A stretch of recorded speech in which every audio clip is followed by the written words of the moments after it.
Kruleboyz lists. Man, I had a lot of fun yesterday. I wrote so many lists. I can't wait to share them with you. But first, thanks to all my patrons, Wybarian and Baron of Dice. Wow. Oh, that's old. Alright, let's look at some Kruleboyz lists. Okay, so just to kind of get things started, I can probably move it over onto this screen here, right? Yeah, why not? Boom! How do I look? Do I look good? I'll take my headphones off. Okay, so there are some assumptions when it comes to these lists here, right? Because every list sort of starts with this core. Let me just get this out of the way here. This core on the left here, which is 1,460 points. This is what I consider to be like the very core of every Kruleboyz list. For me, the way that I think about it. So we have a Break-a-Boss with Mavine. I really like that +1 to hit on the weapons. I think it's easily the best one. Now that I've played a whole bunch of games with Kruleboyz in this edition, I think that it's 100% the best one.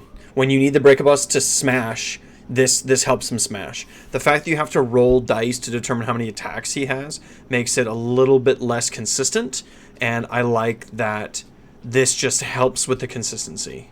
It also, everything in our, not in this book, but in Destruction in general, just gets wrecked with -1 to hit, so this helps also get around that -1 to hit. If you're getting -1 to hit, you just all-out attack, and all of a sudden you're still hitting on 3s. It's really important. I really like it. I think it's easily the best one. I think it's better than Toughen, for sure. At least 2 units of reinforced gutrippaz. I think that's also pretty much necessary. Now that there's, I just think 2 for sure. When I tried playing with 1, if anything happened to it, like it got shot or there was a Horde Buster spell and you lost 6 or 7 gutrippaz, it's like, goodbye. So I feel like you need at least 2, and I also think that you definitely need to include a Marsh Crawler. The number of times that I've I auto-run a unit of gutrippaz or monster killers 6 inches, they move 11 inches, and then they get to charge, and they just swing across the battlefield and get stuck in where they need to, is so important and relevant that a Marsh Crawler is in my opinion still an auto-include everything every single time. So is a Scourge of Ghyran Gnashtooth with Slippery Scumbag. Slippery Scumbag I think is significantly better than Egomaniac. I know people like to run Egomaniac on a Break-a-Boss, and I understand why, and I'm not saying that it's bad. I'm just saying that for me, Slippery Scumbag Gnashtooth is an auto-include every single time. The Gnashtooth's role is to move around the battlefield and be hard to pin down and be super annoying and to cap back objectives, to threaten faction terrain, to threaten infantry heroes, and Slippery Scumbag just helps him do that. If your opponent catches him, then you're just like, oh, 3 up, bye, and then the next turn he's just somewhere else again. It's, in my opinion, it's completely necessary. 1 unit of monster killers is also necessary. I don't think that you can run a Kruleboyz list without 1. They're just so good, and they're still incredibly cost efficient. I think that you need at least, at minimum, 1 unit of monster killers. And then also you need a Swamp Call Shaman with the Swamp Staff. Having a +1 caster with 1 additional cast is auto-include in my opinion. And then Swamp Porter Bullies and a Scaregob Totem. Now we pay 50 points just to play the game, ladies and gentlemen. Now we have to start with 50 points. So that brings us to 1460. So that's where all my lists begin, are with this. If you want to run something different than this core that I have here, I mean, obviously that, all the power to you, but just, as a beginning point, this is how all of my lists start. Okay? We also run the Manifestations of Gork-Morka, right? I'm still running Intercept and Master the Paths. That's a playstyle choice. I think that there's other other battle tactic cards that you could take as well. I don't think that this is necessarily the above all whatever. I think that it comes down to the way that you want to play the army, the way that you've built your list. This is just my preference. Okay, so here is my first list. I think I have 5 lists to check out. So this is what I call the balanced Kruleboyz list. This is a little bit of everything. So we of course have the Break-a-Boss, Gutrippaz, Marsh Crawler, but we're gonna run a 2nd unit of Monster Killers. Okay, And we're also going to run a third unit of Monster-Killers with a Merc Knob as another hero, and a reinforced unit of Boltboys. So this just has a little bit of shooting. It has 3 units of Monster-Killers, right? This I think is the only list that has Boltboys in it. So I call it kind of like a balanced list. I played this last night, and it was great. From before the point changes, like this was my sort of list that I drafted. I like to play middle of the road lists, and this is one of them that I drafted. So I ended up losing 3 units of Boltboys and a kill bow, and I gained a unit of Monster-Killers. So now I have 3 units of Monster-Killers on the table, really melee heavy. It felt really good. I have no complaints about this, right? Still got the Merc Knob, 4 drops, no problem. I have this list, which I call my anti-monster list.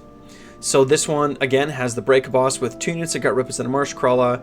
It has a second unit of Monster-Killers, so we have 2 units of Monster-Killers. And then it runs a second Swamp Calla Shaman, bringing us to 3 total casts, which in Kruleboyz is totally fine. I find that with, like, you obviously still need a second hero just to sit in the tower. You need an infantry hero to sit in the tower. If you only have 70 points, it's a Hobgrot Slitaboss. If you have 90 points, it's a Merc Knob. But if you have 120 points, I think it's still just a Swamp Calla Shaman. Getting that extra cast is good. There's lots of spells that I want to cast in Kruleboyz. Obviously, the 3 manifestations. Obviously, all 3. I want all 3 like on the table. They're all very good. They all have their role. I'm casting them all every turn. But I also like Mork's Cunning for the +1 to save. That's super good. And I would like to cast that every turn if possible. And I also really like the Black Pit because it's unlimited. So if I really have nothing else to cast, even though it happens on a 6, you know, if there's like a brick of 20, I can cast it twice. It's still a pretty good spell. But then the other one, Choking Mist, -1 attacks. It's such a good debuff. So I like to just get my manifestations on the table sometimes. I mean, the Gorkarora, obviously. But if you have enough points to upgrade like a Merc Knob or something into a Swamp Calla, I think it's definitely worth taking. But this list runs 2 kill bows, right? So the way that it sort of looks on the table, here, let's have a look. The way that it kind of looks on the table is like this. Let's see, Orcs, Kruleboyz. I'll just take a little drink of my coffee here. It's always really nice to visualize lists, right? So you can actually kind of see like what the deal is. Okay, so it is a Breakaboss, an Ashtooth. It's going to be 2 kill bows. It's going to be a whole bunch of Gutrippaz, right? We'll just put those into a squad. And then, what else is it? Is it a Merc Knob? No, it's 2 Swamp Calla Shamans, though. Oh, this is a nice brick of Gutrippaz that I have set up already. And how many units of Monster-Killers is it? I think it's 2 units of Monster-Killers. Yeah, Breakaboss. Let's see. 4 drops. Oops, sorry. 4 drops. Kill bow, Monster-Killers, and then a Marsh Crawler. We'll just take the Marsh Crawler out here. Okay, so this is what it looks like on the battlefield, right? So we're gonna have our Breakaboss kind of hanging out in the middle. We're actually just gonna get rid of these instead because I have these already nice laid out. Gutrippaz, right? And then we got sort of kill bows in the back. The Ashtooth is way off on the flank. We have 1 Swamp Calla Shaman in the tower, right? And then 1 Swamp Calla Shaman. Oh, he's not going to let me be in the tower, is he? Right, 1 Swamp Calla Shaman in the tower. And then we got our units of Monster-Killers, which are going to hang out kind of on the flanks over here. Right, so this is kind of what it looks like on the table. And it's very anti-monster because it's got these 2 kill bows. I don't think this is going to be like necessarily like the best list or the most meta list, but it's definitely going to get the job done. Right? It's definitely going to get the job done. You still got this nice like 2 fronts, right, where it's like a kill bow is going in each direction. So if your meta is super kill bow or super monster heavy, you can definitely play a list like this. I think it's a totally legit list. And then let's see, in my notes, it says you can also you can swap out a kill bow for another unit of Monster-Killers if you like. Right? But this is a way that you can actually get a unit of Monster-Killers into camera left. Cool. but still pretty good list, but still pretty normal, right? Here's a little bit of a different list here. So this is what I call, oops, let's go this here. This is what I call the double monster list. So again, it's like that Bcalm, Gutrippaz, Marsh Crawler, Monster-Killa, Gnash Tooth, Swamp Caller, right? It's that core base of the list that I think is super good. But then you can mix and match whatever you like between Scumdrek, a Vulture-Boss, Gobsprak. You're not taking the regular Swamp Boss, or sorry, the regular, oh my god, what is his name? The regular Snatch-a-Boss, right? Snatch-a-Boss isn't good, so you're not going to take the regular Snatch-a-Boss. But if you wanted to do like a Vulture-Boss and Gobsprak, like a double Vulture list, you could do that. If you want to do Scumdrek and Gobsprak, you can definitely do that. If you want to do a Vulture-Boss and Scumdrek, like you can just pick any two monsters and they'll fit into this list with this core. So I plan on playing this if like just for fun, like in a more casual game. Its weakness is that it does not have like a dedicated unit to sit in the tower, so the Swamp Caller Shaman has to kind of sit in the tower if you want a unit to sit in the tower, which is suboptimal. There's also only one unit of Monster-Killas, right? There's only one unit of Monster-Killas, so that's also not as good, right? But you do get to run like Bcalm, Gnash Tooth, and then two bigger monsters of your choice. So definitely more like a Monster Mash fun list, I think.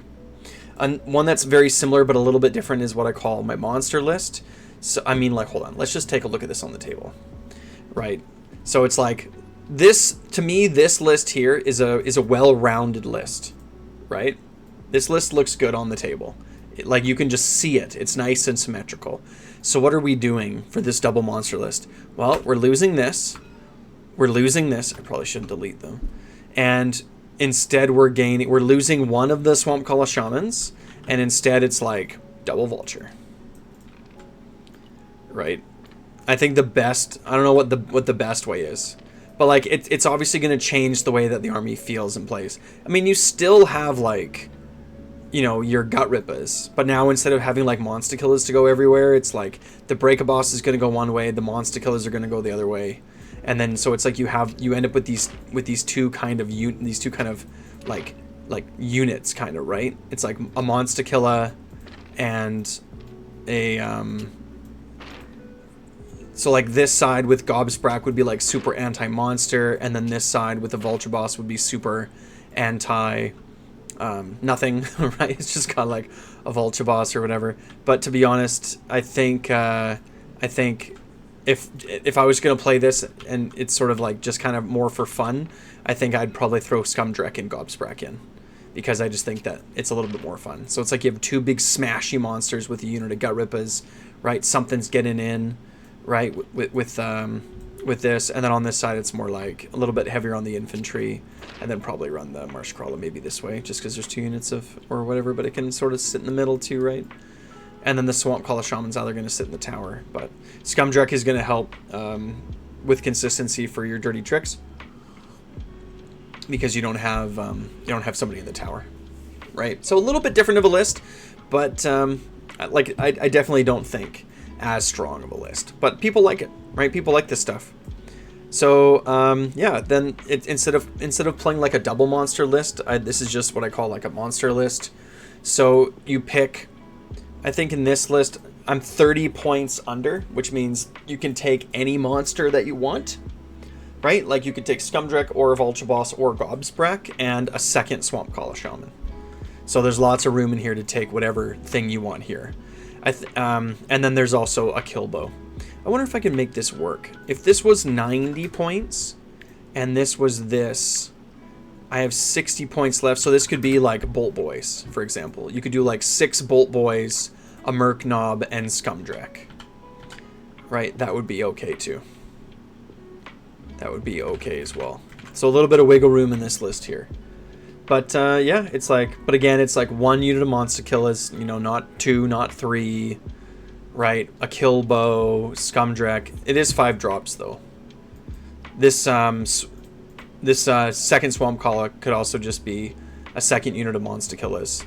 But again, you don't have a dedicated hero to sit in the tower. And I really, really like to have a hero whose whole job is just to sit in the tower. I think the Merc Knob is the most cost efficient, right? But Slitaboss is also totally fine. And then this is the list I think I'm the most excited for. This is a triple gutrippaz list. So we have the Breakaboss, right, with 3 reinforced units of gutrippaz and a Marshcrawler, right? We have 2 units of Monster-Killers and the Merc Knob. So it's like no Scumdrek. We have no other monster here. How many units of Monster-Killers did I say that there were? Let me just pull this up here on the side. Yeah, there's 3 units of gutrippaz. So it's like there's a lot of gutrippaz. Right? 3 units of gutrippaz. 2 units of Monster-Killers. So we still have lots of Monster-Killers. A Breakaboss, a Swamp Calla Shaman, a Merc Knob, and a Nashtooth. Right, Nashtooth's off. Prowl on the flanks. Marshcrawler, Monster-Killer, Merc Knob. The 4 drop list. This list is also really good. It's really scary. It runs 0 shooting, but it's really heavy on the melee. Right? It's really melee heavy, and there's lots of lists that are just gonna, lots of armies that are just gonna have a really hard time with what to do with this many gutrippaz. Another option that you can do is you can take the Shaman and put the Shaman in the tower and run up with like a Merc Knob and try to get like, you know, you can take like 2 units of gutrippaz and take, you know, like on the other side do like 2 units of Monster-Killers, but really take the Merc Knob and stick them up into the middle and be like, who wants to fight this? Right? Like this is two reinforced units of gutrippaz moving up the table, right? And then it's like look at sort of the fronts that you have, right? It's like who wants to come into this, right? This is going to be 100 something attacks, 102 attacks with ganging up, and some of them are going to be crits on 5s. Like, it's so many mortal wounds. It'll be like 30 mortal wounds. And if you're like redeploy countercharging, what's your opponent going to do with this? So if you're playing like, I really want to take the center of the table and I really want to just sit there and dominate, like you can play a style like that. You can also swap out a unit of Monster-Killers, 1, 2, 3, 4, for another Swamp Calla Shaman and just be like, okay, like we're going to, you know, give +1 to save, and we're going to, you know, give +1 to save to each of these, right? And we're going to just take the center, and then it's like a Breakaboss and more gutrippaz, and then a Nashtooth with a unit of Monster-Killers floating around, maybe like over here or something, right? Like wherever they need to be. But this is nasty, right? This is a nasty like brick moving up the center, right? Very, very nasty. Or you can just play more traditionally, put the Merc Knob in. Put the Merc Knob in the center and run, you know, like Monster-Killers, right? And the Breakaboss is just floating wherever he needs to be. We can still fit a lot of stuff on the table. My list went up like 200 points. Like more than that. I think you just drop Bold Boys. Right? I think you just drop Bold Boys. I don't think that a kill bow is auto-include anymore. I think a kill bow is sweet, but I don't think that it's like every single, like, because I was arguing before that you take a kill bow every single time. And I don't think that you can anymore. Just because, like I said, it's like the points just went up, right, so much. But Kruleboyz are nowhere near toast. We're still going to be a super strong army that's going to be really annoying to contend with. One thing about us, I think, moving forward is that there are some matchups for us that are going to be really, really tough for us to win, right?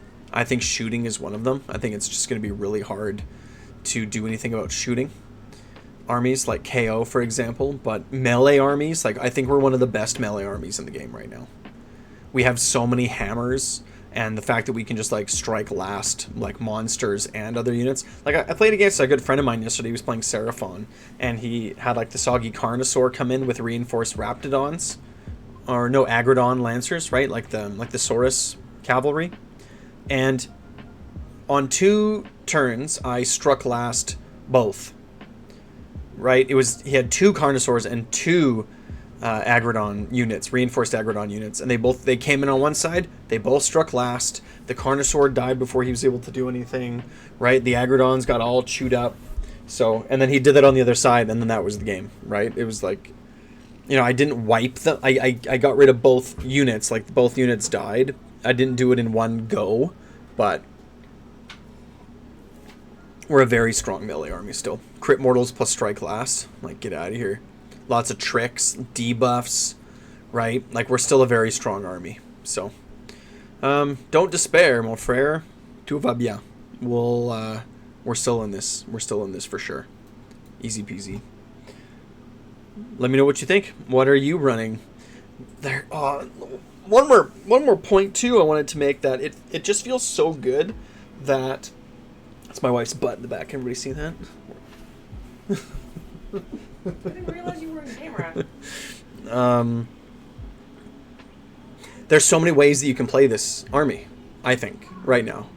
Like, do you want to, like, right? Like, I just went through all these lists, and while, for me anyway, the core of this list is all these lists are consistent and the same, you can really play it however you want. You want to go, like, more heavy on the shooting, you want to go heavy on the monsters, you want to go heavy on the infantry, you want to play more in the middle, and all of them are good. All of these lists that I went through, I think they're all good, and it's really your playstyle and your favorite way to play that really can shine through, I think, which is a fantastic place for an army to be.